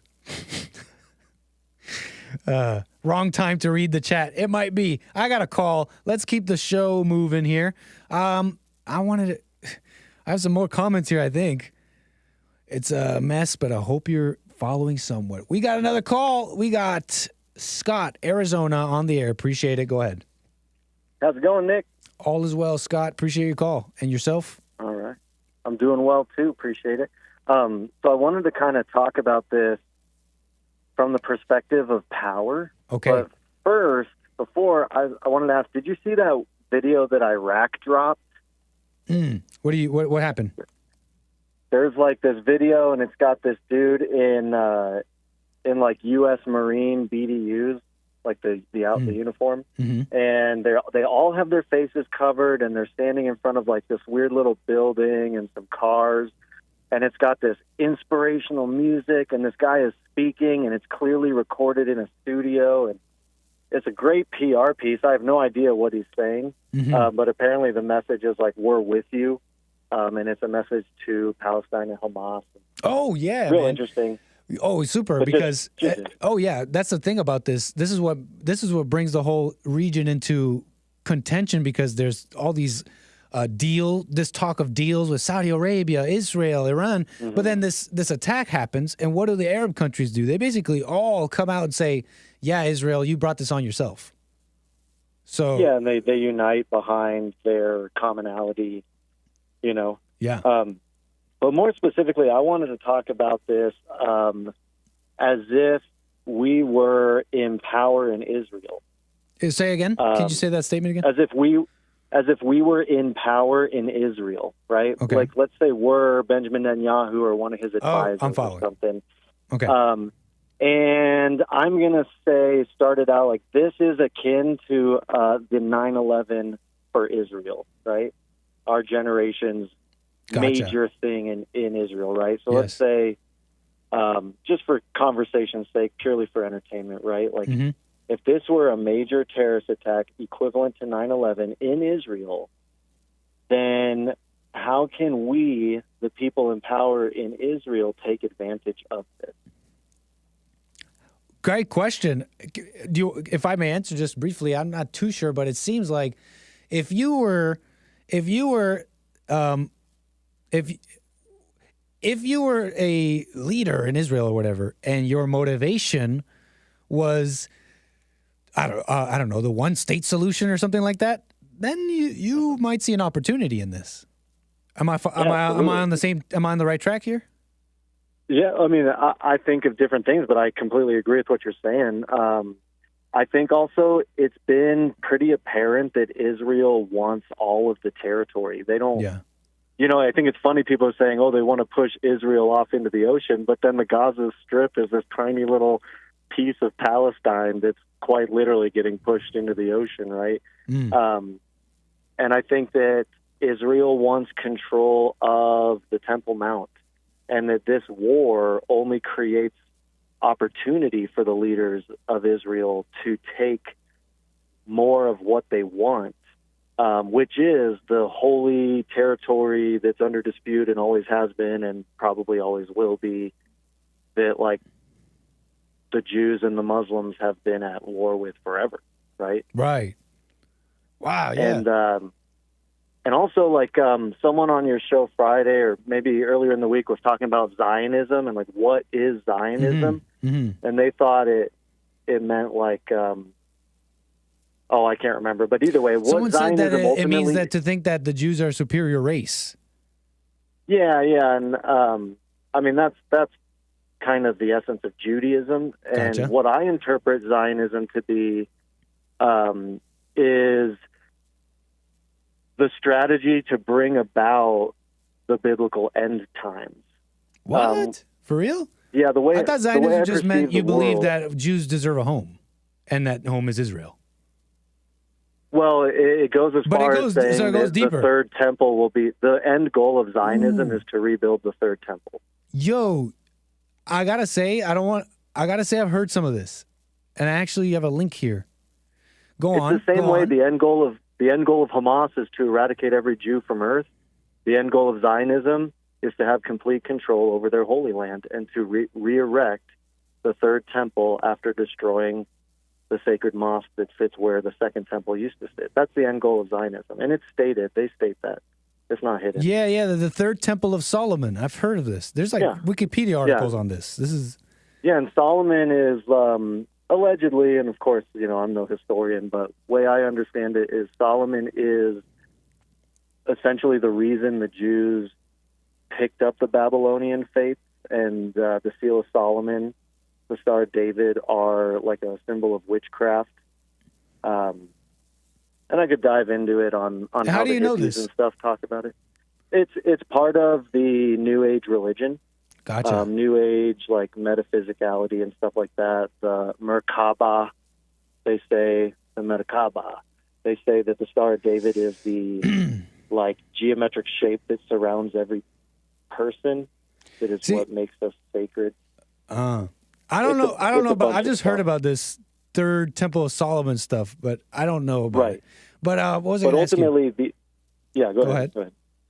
Well, I was going to say, ultimately, the idea is that Solomon is the one that led the people of Israel, or whatever the cultural heritage that became the Jews, against God, and then that's why God turned his back away from the 10 northern tribes and said, I now support the people under the ruler Judah, and that's why they became Judeans and Jewish, because they rejected what Solomon was doing and his bloodlines were doing, which was like intermingling the Babylonian witchcraft religions with Judaism, which many people think that's what the Talmud represents, and that's why it's kept secret. So anyway, I don't know about that, like the end of the world. Like, I thought Zionism was like, you believe the Jews deserve a home in Israel, and whether you agree with that or not, and the basis and justification of that, I mean, I'm like a nationalist. So if they want, like, if that's what, like, if Zionism was what you're saying, then no, I'm not that. But if Zionism is like, you just believe the Jews should have a home, then yeah, I guess I'm a Zionist. But if you're saying, like I personally just have no real like connection or care about, what I'm trying to say is I don't have like a real dog in the bone in the whole thing. Me either. Yeah, that's what I'm saying. This is just for like entertainment, conversation for entertainment, because ultimately I have no idea. Even the information I have access to is controlled at best. I understand, man. But to you, you don't see like a good guy or a bad guy in this. No. I think that Israel has been poking the bear. I think it's strange, like even the creation of Israel. I'm not like pro or against it, but I think it's a weird outcome for basically Europe, mostly Europe, to fight a war. And then the end of that war is to take other people's land that I don't believe was part of World War II. Maybe it was, but I don't believe it was. And then, so like, Gotcha. If Israel wants a home, like, shouldn't they have to fight to create it? I don't know. How do you take someone else's home and then give it to a different person? It's just, there's a lot of weirdness, and it's an obvious. Yeah, but that's how they divvied it up. Do this, who did though? The Europeans who won the war. You know what I mean? Like, but that. I don't believe that territory was even in contention during the war. So how did they then claim to divvy it up? And I'm not saying it's like right or wrong. I'm just saying it's a weird situation. What do you mean it wasn't in contention? What do you mean? Was there ever a war or a battle during World War II fought in order to not take World War that II, land? World War I. Oh yeah, I guess this is World War I. World War I. The end of World War I. Yeah, this is World War I stuff. And in fact, even before World War I, there was conflict with Jews immigrating into what was at the time Ottoman Palestine, and Jews were immigrating there. Right. And so there's been conflict for a while, but you can go even before that, right? Because there's claims in the Bible about this stuff, right? Like the Jews have been in the area going back in biblical times. So what I'm trying to describe to you is that the fight has been going on, and trying to unravel it and take a side, it's like you're going into the devil's confusion. Well, that's why I say, like, it's something that's always been, it probably will always continue to be under contention, that area, especially because you essentially have multiple groups that identify it as some of, if not the most important land on Earth, right? So they're identifying with this importance that is unimportant. And so I really view everyone is instigating everyone. I don't think there is a good guy here. Obviously, if you're attacked, you have the right to defend yourself. Yes. But I really I agree. If you look up the encampments and the way Israel has encrowded and pushed into the land that's supposed to be Palestine's, they're violating peace treaties. Well, they're turning off their power and water now, right? They're going to turn off 2 million people's power and water off in this strip of land, right? And whatever side you decide to take with this conflict, the Jews are right, the Arabs are right, blah blah blah. Explain to me what a bunch of like help me understand how 2 million, you see what I'm saying here? Like, explain to me how what's the justification here? Because it starts getting a little blurry for me. Because it's like, okay, this is a state of our enemies. And so we got to use war and blah, blah. Okay, I understand that. But then it starts getting a little muddy. Wait, you're telling me the 2 million people here I don't know. It just doesn't make sense. It's like the German blockade after World War I. All those German, sure, it was a big old nasty fight, and they were mad at the Germans. But did those German women and children have to starve? You see what I'm saying? Here's a question. Yeah, is the Gaza Strip effectively like a new Berlin Wall? Right. It might be. I don't know. I'm just asking the question. It might be. I mean, because it's a weird thing, and like when it comes to war, you do things to get a reaction, to control the reaction, to get a result. So ultimately, like the reason they're shutting that off is because they want to get those people out of there and then own the land themselves. Yeah. Right? Yeah. Otherwise, there'd be no reason to shut it off. But then how do you deal with that? Once they're like, okay, we'll leave. Say again. Well, and yeah, I'm speculating, but like, let's say you turn that off and your goal is to take over the control of the land, right? Mm-hmm. Now, let's say that group says, okay, we'll leave, but they have to march through your violent, or maybe not violent, but your opposing country. So now you have to facilitate the peaceful transport of those 2 million people through your country. Right. Yeah, the logistics of which was, I don't know, I haven't discussed. I think I'm following what you're saying. But ultimately, what I want to really bring up is watch what happens, right? Have a wait-and-see attitude, but like pay attention, because absolutely Israel is going to do evil to try and justify their own ends because they want something. They've wanted something before this conflict. They'll want something after this conflict. So their motivation is not to protect themselves. And it could start there, but it can quickly move to something else. Like, now that we're attacked, we're going to retaliate. But to what extent? Have you noticed how easy it is for people over here to take sides in such strange lines of demarcation they've created? Some conservatives see this Palestine-Israel thing as, well, it's like the immigration going on here in America. Israel, the Jews immigrate illegally into these Palestinian areas, so they're evil. I'm with the Palestinians because it's like the southern border here. Or they'll take on any number of side here and draw this odd parallel to America, which I think that's a mistake to be doing. Oh, absolutely. And it's people will say things like, well, they're our ally, we have to support our ally. And then the funny thing is a lot of those people would also, like, if they were walking down the street with a friend and someone pulled a gun on their friend, they wouldn't like just attack the gun holder. Some of them would, but like it's just, you can't really take a stance, especially if you're not invested, right? Because you have to identify with being invested. You can't really take a stance unless you choose to be invested. But the reality is, like, the best thing for America to do is nothing, because it's not our fight. And it's great that Israel exists. It's great that, like, that Holy Land is visitable. Yeah. But the reality is, if that territory breaks out in war, it's probably all going to get destroyed. And if we get involved, it's definitely going to get destroyed, because that's way more than that, right? And possibly way beyond Israel. Right. And I want to present the idea that the number one hidden purpose of war is to destroy history. And I will always talk on every time I call you and say, you can never know the past. You can't even retell your own stories honestly. So how do you think that you can look at the language that people had in the past and think you can understand it, you know? Thank you for that. Yeah, makes sense, man. Anyway, that's my thoughts. Appreciate your call show, there, Scott. I do appreciate that, man. Last thing you want to say before we move the wheels? Much love, everyone. That's it. Thank you, man. Call me again. Sincerely interesting. Take care.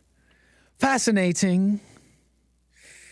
I think I used a phrase incorrectly. I might have said dog on a bone. What did I say, y'all? What anchor baby English did I just use? I don't have a bone in the fight or a bone to pick. What am I saying? What am I trying to say here? I said a dog. What did I say? Bone in the dog? What kind of anchor baby English is this? A bone in the fight? A dog in the fight? A bone to pick? I think I'm confusing phrases here.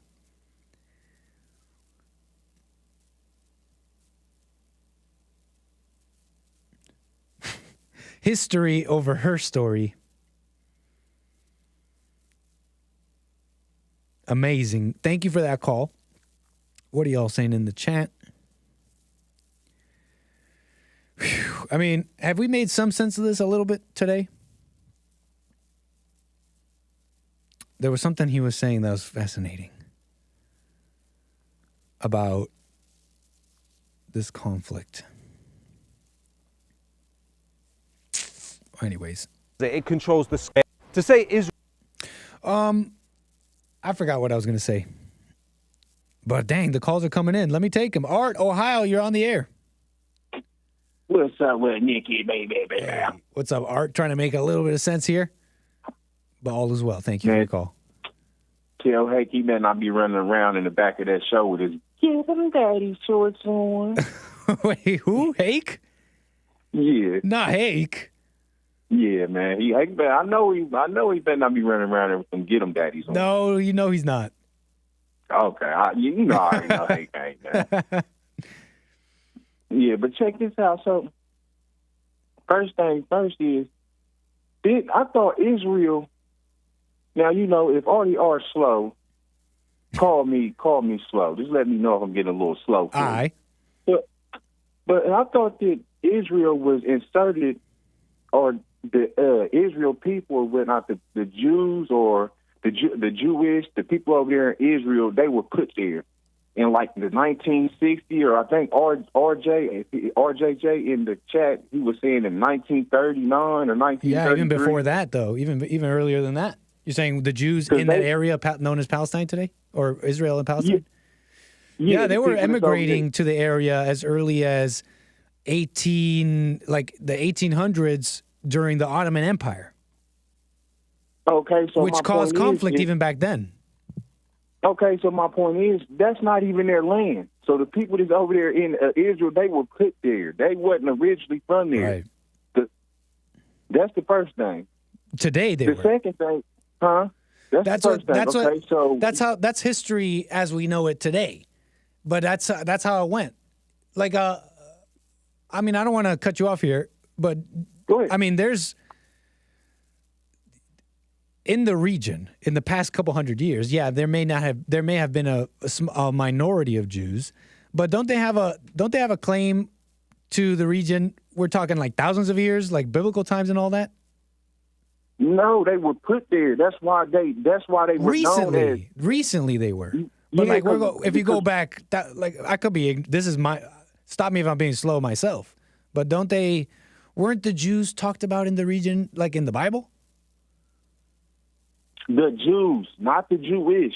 Ah, okay. I think I'm following, sort of. I don't quite understand the distinction. They're not. You ain't gonna follow it because but I know. But I've heard this though. The Jews of today aren't the same from before. Yeah, that's why. Because they wasn't even looked at as a state or whatever. Was America just only start calling them a state when they put them into the UN? Exactly. So that's what I was saying. That's what I was saying. I was like, 100 years ago, you got these people who won the war, and they said the UN, blah blah blah, and they're like, this is going to be a country. We're going to put the Jews here. Now you may disagree. You're saying, well, that whole area, the Jews, they never had that state. That was all Arabs there. But I say to you the same thing. But the Europeans who won the war, they decided it to be this way. Why we could get mad about it. Say it again.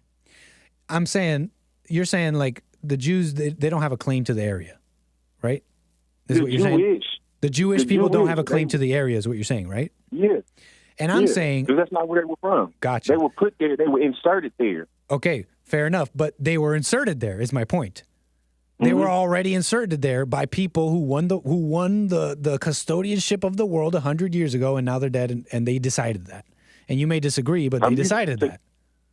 So you saying America won the custodialship of the world? Correct. The Allies basically won the World War, and they basically they were the custodians of the world, and they were like, okay, what are we going to do with all these people? And so they divvied up the world. They divvied up the world with mandates. One of them was the mandate of Palestine to Britain. And they decided they were going to put the Jews there. I mean, you may disagree. You may say the Jews have no claim to the area, but they do have a claim according to the Europeans who won the World War I. Yeah. But reason why I'm saying that is that I can't be mad at the Palestinians or whatnot because they don't want people that ain't supposed to be there. You know what I mean? Wait, say and again? I'm not even saying that it's Palestine's land. Gotcha. You see what I'm saying? I'm not even saying it's Palestine's land. That's the first thing. The second thing is that America needs to open their eyes why you got all these alleged Americans over here talking about, we support Israel, we support Ukraine. Well, the same thing that's going on in Israel is the same thing they trying to do over here in America right now. And this should be a learning lesson, which anybody with common sense already know. If you try to take a popsicle for one kid and take it and give it to another kid, a baby or a 2-year-old, that's going to cause the one kid to start crying. And what is he going to end up probably, if you turn your back, what the 2-year-old will probably do is try to hit the other kid and take the popsicle back. And that's the same thing that's going on in America. They doing the same thing right here. You trying to bring and let a whole bunch of other people come over here into the land that ain't theirs. They don't know nothing about, they didn't win it in no battle. You just trying to insert them. What you think is going to end up happening over here in America? That's the first thing. Right, you're describing like tit for tat, like he said, she said, just going down this path of more and more mess. Yeah, that's a good point, man. So, do you mind? Can we go back to what you just said, though? Clear. You're talking about Israel's claim to the area. And it's just, my point simply is this. It's like, the League of Nations, or more specifically the Allies, they had the guns. They had the guns, they had the cannons, they had the bombs. Yeah. Why shouldn't they? Like, you see what I'm saying? Like, you could disagree with them, but they said the Jews are going to be there. Who are the Palestinians to say they shouldn't? They don't have the guns. They don't. You see what I'm saying here? Exactly. I'm not saying that it's morally correct. I'm simply saying this is how it went down. And you're trying to undo. There's people fighting today, trying to undo things that people that are already dead did. Like, it's just you've lost the plot. You're not even dealing with today. Hey man, I like how you just broke that down. I already was following you before that. I already was getting you, but I like how you re-solidified that and dumbed that down to me like a baby, because that was I had to do that for myself because I was confusing myself. You know what I mean? This is a more crystallized statement. So thank you. They had the guns. They had all the money, all that. So they basically. That's what it was. That's what it was going to be. Exactly. Okay. Putting aside the morality of it, whatever you believe, that's how it went down. Yeah, for sure. You already laid your claim to. Me and you already on the same page. Just like me and Hayden be on the same page about a lot of stuff. Long story short, don't you think it's awfully kind of funny that America is supporting the same government and the same people that, if I ain't mistaken, they say ain't the Israel government, ain't that the same government that hung or put Jesus on the cross? Oh, possibly. If I wasn't mistaken, that's can you repeat your statement? That the Israel government is the same government, the same people that hung Jesus on the cross. I see what you're saying. Or whatever you want to. I see what you're saying. I see what you're saying. But before that's all stuff. Again, this is great. This is great because you just made a difference. You said that there's a difference between Jews and Jewish. But you're talking about the Jews in the biblical times. Aren't those the ones who crucified Jesus? But aren't those different Jews? Help me understand the difference between Jew and Jewish, because that's a point of mystery for me. I'm thinking that they're descendants and some blood ties to the Palestine. Okay. Let alone that. Have you ever noticed? You see some people over here. It's the ones that got them hats with the long beards and stuff.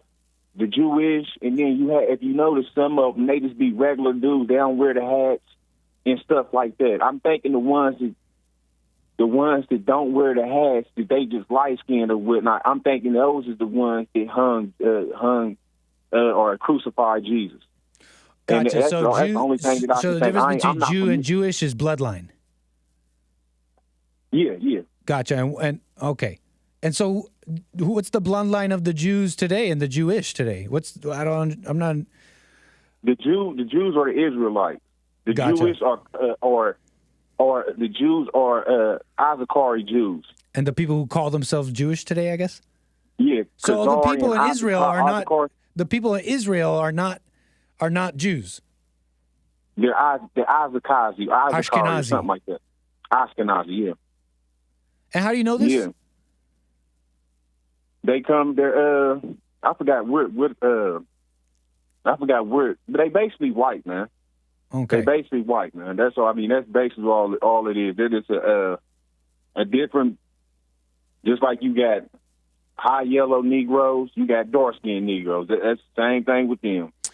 I'm following. So the people who call themselves Jew in Israel are not the true Jews, but they are still the same descendants of the ones that killed Jesus? Is that what you're telling me? No, I'm thinking it's the Palestinians. Gotcha. I'm thinking it's the Palestinians or whatnot. But what I'm thinking is it's a couple of them, just like the rhinos and the Democrats, they strung along in Israel. I'm trying to basically. So you got the Jewish over there to wear the hats. But if you notice, when you see like the Netanyahu, that's a prime example. Netanyahu, he's probably his descendants is probably the ones that had something to do with. And I'm just trying to lay the difference in how they look. The ones that the Jewish is the ones who wear them hats with the long beards. You see Netanyahu don't wear one of them hats and got one of them long beards. Gotcha. You see what I'm saying? Okay. And that's what I'm trying to say. That's the difference. And what I'm saying is they're all inserted in one. They basically on the same thing they trying to do over here in America, trying to throw up a trick bag and have everybody, all these different nations over here in America, have everything all confused. That's why it's confusing for me to even try to explain it to you. Mm. Okay. But long story short, if you know, you just got to read into it and do your own research. I'm trying to get my little points. I ain't keeping you all on here. And then maybe tomorrow I can probably try to explain it some more if there's anything else. Long story short, don't you think it's awfully funny that Israel, they don't allow Christians to have Christian Bibles over there or whatnot. They persecute the Christians over there in Israel. And then Ukraine does the same thing. Oh. You don't think that's... I've seen... You don't think that's funny? Well, is that true? I've seen these videos. I've seen these videos of these, what looks like Christians in Israel, street preaching. And they'll get spit on and stuff by these, what seems to be Jews there. Yeah. And I'm looking at this and I'm going like, isn't this the Holy Land? Isn't this also a Western-backed nation? They're supposed to be like, love is love, blah, blah, blah. But in that same video, you got to be fair. I didn't show the video of that. I know. But in the same video, you got to be fair. It turns out that the preachers they're like Jewish or something, but they're Americans. They live in America. They call themselves American preachers, and they were over there in Israel preaching in the street. And yeah, it sounded pretty nasty what some of these Jews were saying. They were like, I forget, the Torah says you're unclean, so it's fine to slaughter you. And it's nasty what they were saying, but what the heck were American pastors or whatever doing in the streets of Israel street preaching? Are like, you know what I'm saying? You can have your criticisms of those Jews and those nasty words, but in terms of society, I don't want foreigners coming here preaching stuff on the streets. You know what I mean? Like, so I can understand the Jews a little bit. Yeah, that's what I was just about to say. And condemn violence and spitting and all that, but, you know, I can understand that. Or real Christians, see, I don't know if I can understand that they not trying to have this old new propaganda, LGBTQ Christian type stuff, where the men can wear dresses. Yeah. Now, I understand them being against all that and trying, but what I understand is that they don't allow none of that Christian Bible. They don't allow people to be having the Bibles over there in Israel and in Ukraine. And dang, there was something else I was about to say, but yeah, I just find that awfully funny or whatnot. And these wars, all this stuff that America has been inserted themselves into. This stuff has been going on over thousands and thousands and thousands of years or whatnot. And I just feel like America's just asserting themselves into something, and they need to be worried about what they got going on over here, because this ain't the 1960s. This ain't the 1930s. See, the reason why China didn't come over here into America and invade America is because they said that they were scared because all Americans had guns. Well, newsflash, Americans, y'all don't know who done came all up in your country. So y'all listening to CNN, and they telling you all these conjured up and false numbers that they just pulling up out of they anus or whatnot. But it's way more people that came over here than what they telling you. And if Artie or anybody else that I know can go out here and illegally find a weapon, what make you think the illegals that's coming over here across the border that's been unchecked can't come over here and find no weapons, let alone bring the weapons over here? Because you ain't got no border control.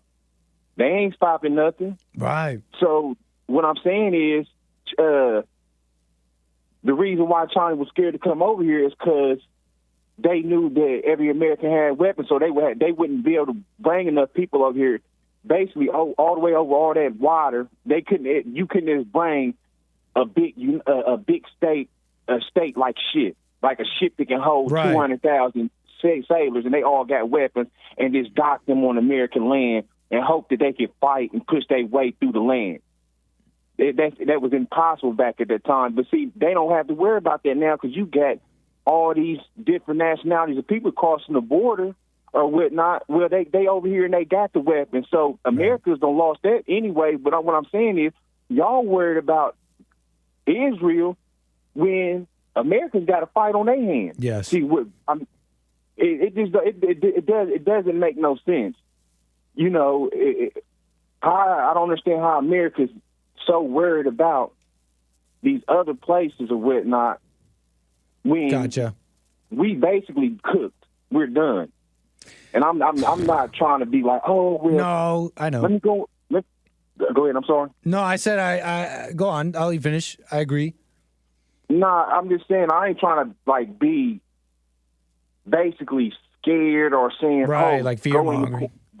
Yeah, like, oh man, let me hide up under a rock. What are we gonna do? I'm just saying, like, a lot of this stuff just seems to not make no sense to me. How is it that art knows all this?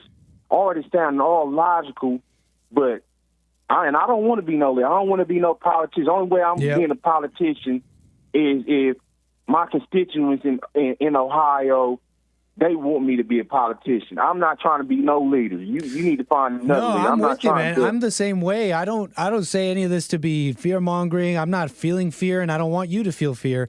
I'm just the type of person who can't go along with okie doke. You know what I mean? To keep it simple, when I see a lie, I just can't go with it. Even if not going along with it sounds like fear mongering, sounds like war is coming or whatever. The point is, I don't like going along with stuff that doesn't sound right. But I'm not here wanting to report on war in the hopes of fear or fear mongering or anything like that. So I'm the same way. But how is it that Art and Nick and Hate and JLP is so logical? And so we know all this. We got all this figured out. I'm not saying I'm perfect. I'm not saying everybody else out this thing is perfect. But you mean to tell me the politicians is this dumb? I don't think so. Either they just throwing us and selling America out because they must got somewhere else that they gonna go when the SHIT hits the fan, or these people are just dumb as a box of rocks. Yeah, I don't think so, man. I really don't think so. I think people are quite. I think most people, most governments, most leaders are quite rational, calculated. You know, you might, as rational as emotional people can be at times, but I think most of these governments we're talking about all over the world, they're actors aware of their interests and what would benefit them, and they're working towards it. You know what I mean? Like, it's not. Yeah.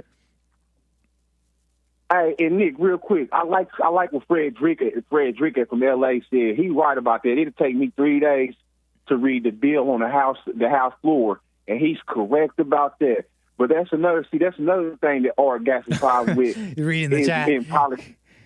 Huh? I said you were reading the chat. I got you. You said you want to respond to Frederick real quick. Sorry, Frederick. Yeah, no. He's right though, because Frederick's not in the air to defend himself. But just make it quick, your statement, and then we'll move on. Yeah. Because I got to get back to building the pyramids. I only got a 45-minute lunch break, man. But I got to get back to building pyramids. But long story short, he's correct about that. Because I have a problem with these bills they be passing. Is because they put so much into these bills that they so watered down. Like you putting all these Jordans or all these Nike shoes. Let's use Nikes. I don't even want to down talk Michael Jordan shoes because they the best shoes ever. Long story short, and I don't even wear Jordans. I used to wear them when I was young. I don't wear Jordans now. Because once you don't have them, you don't have them. It ain't something that you just. I don't. Long story short, Nike put so many shoes out that they had poor quality. Not saying that they tear up and they rip, that they put so many out that they look like space shoes. Instead of back in the day, they didn't put so many out, and you can look at 10 pair of shoes and be like, oh, these is nice shoes. But now they putting out 100 shoes, and all 100 of them are ugly because they rushing and trying to put them out. So when I go to say that, the analogy is they be rushing and trying to put all these bills into one, and then that's how you get all these sloppy bills. Same-day votes. Okay, we're talking hundreds of pages, thousands of pages, same-day votes. I know what you mean, man. Yeah. So when I say that is that basically you want to get how they would do it is, we want to get the wall built, but then they put something in that, if you get the wall built, then we want to fund Ukraine. But you don't know it's in there because there's 100 pages that you gotta read through, and that's what I'm saying. I'm not a fan of that. They need to do one bill at a time. It shouldn't be all these bills that they happen to be passing, right? And it shouldn't be this difficult to where a person. I know what you mean. They call it omnibuses. They call it omnibus bill. They're supposed to have these appropriations bills that are supposed to be. I think even McCarthy, he was trying to bring. I forgot what he was saying, but he was saying that he wanted to bring back the legislature process, how it was supposed to be done. And I believe the way it was supposed to be done is the president, he gets elected and he comes down. He comes down with with what he wants to be the appropriations, and then Congress, in solidarity, the president kind of figures it out. But I believe the way it devolved is now basically Congress laughs at the president's what he wants, and they make up their own bills, and it's like a big fight. The point is, you're saying, kind of like what McCarthy was saying, bring it back to how it used to be done in a more proper way. And it's like, that sounds nice, and I'm with it, honestly. But that's only okay if everyone agrees with that, and like we actually do that for real.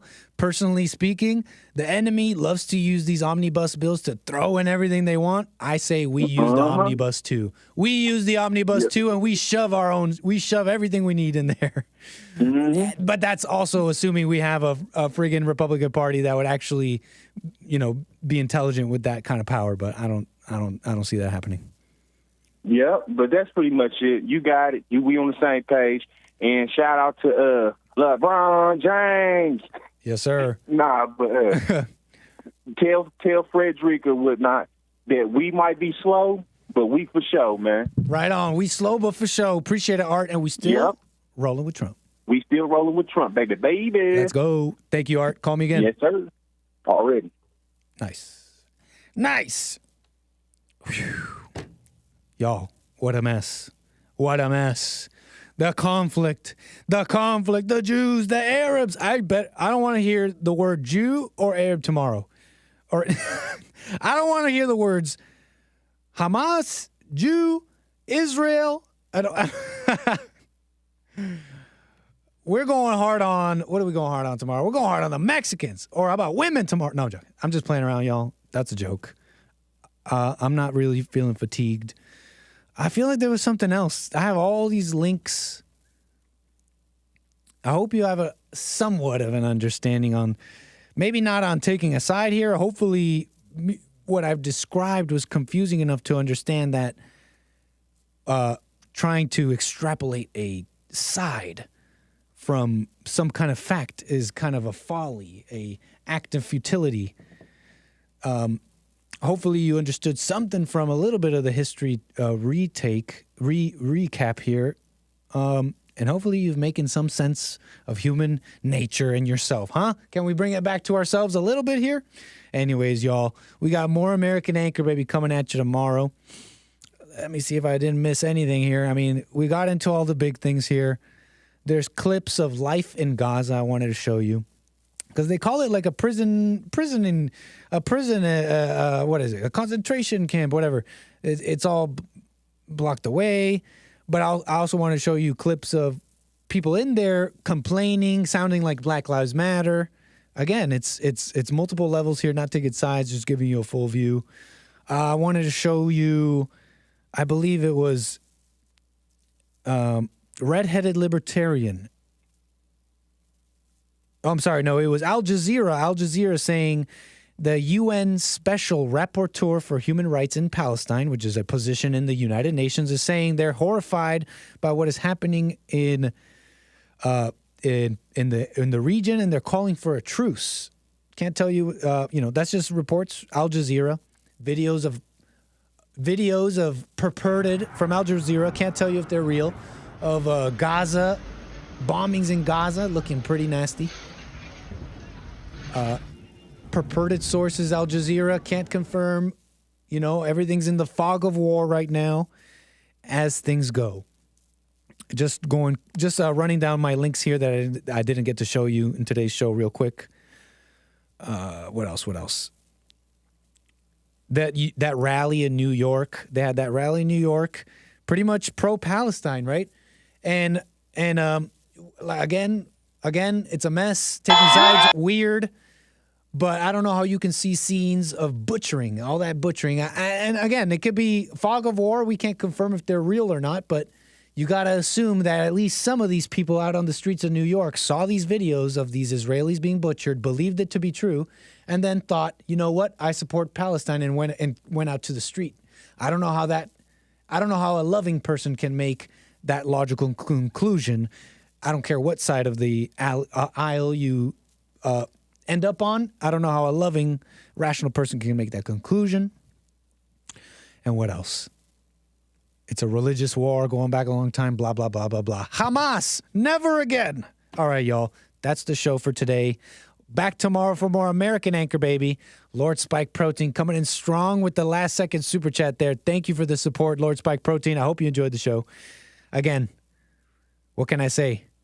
3, 4 sign-offs. I do it every time. I'm really not trying to. Guys, that's the end of the show, y'all.